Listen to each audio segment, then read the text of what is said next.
Welcome to Chillin' 101. We hope this video helps. In this video, I will compare magnesium versus aluminum anode rod. Check your water chemistry and tank type before choosing an anode rod. I'll walk you through how each metal behaves, common signs of wear, and practical replacement tips. We'll cover cost differences, performance trade-offs, and simple tests you can do at home to decide which rod gives your water heater the best protection for longer service life. Magnesium rods work great in soft water and often provide stronger electrochemical protection against rust. They tend to sacrifice themselves faster, so expect to replace them more often than aluminum rods. I'll explain how to spot a spent magnesium rod, safety steps for removal, and when a magnesium rod is worth the extra maintenance for better protection and potentially improved water taste in certain systems.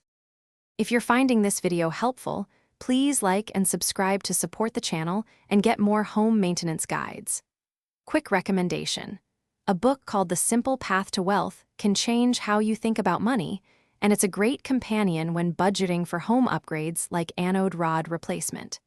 Check the description for the link and other deals, and now let's get back to the video. Aluminum rods, often alloyed with zinc, resist rapid corrosion in hard water and usually need less frequent attention.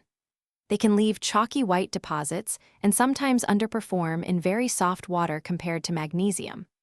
I'll cover when aluminum is the smarter economical choice, how to recognize decreased protection, and simple maintenance tips so you get reliable performance without unnecessary replacements or surprises. Thanks for watching. Consider subscribing if we helped you.